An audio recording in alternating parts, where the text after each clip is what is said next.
According to research from McKinsey, 1 in 3 mothers have considered leaving the workforce or downshifting their careers because of COVID-19. While there isn't one solution, paid parental leave and returnship programs may be the secret to retaining this important talent. Women's advancement in the workplace matters, and companies need to take swift action to relieve the pressure on working parents and offer increased support to caregivers in order to foster engagement and retention for the long term.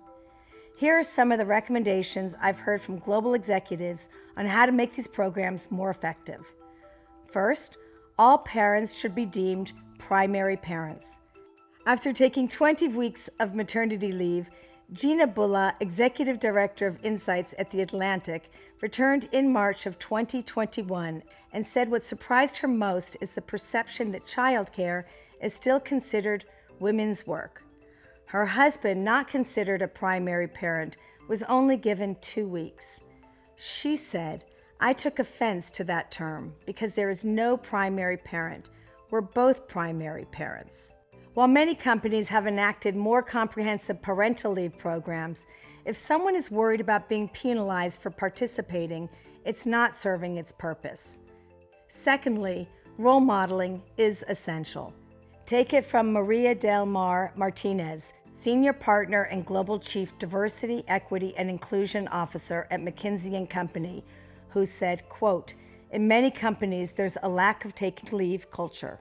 Even if the programs are there, there's a lack of awareness of the programs that are available to everyone, and the sentiment that if you participate, it may conflict with the rewards down the road," end quote. So how do we make employees confident to take parental leave without worrying about being penalized? Role modeling. For example, April Cielica, Senior Vice President of Global Business Services at Procter & Gamble, tells me that P&G has the same benefits available to everyone, and it makes a big difference. April says, quote, "At P&G, we promote share the care messaging for a lot of our brands, which means sharing the care equally between partners no matter your household status. We need role modeling not only for ourselves, but for everyone watching our brands," end quote. Which leads us to number 3.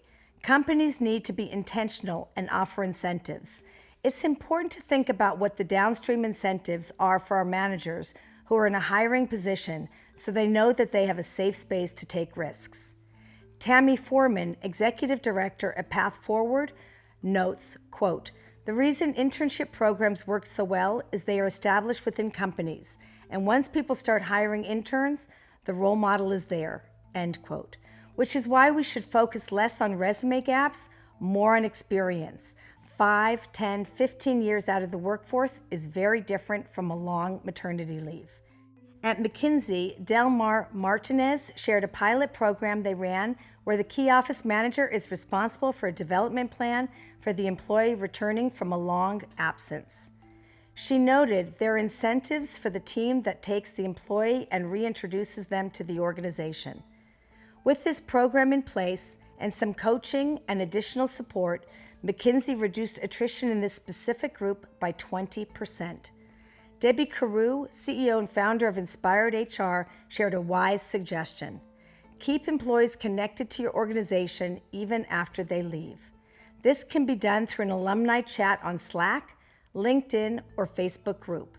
The social piece comes more naturally and keeps people abreast of organizational initiatives, strengthens existing relationships, and keeps an open channel for former employees who may want to return. This also speaks volumes to the type of care culture your company exhibits.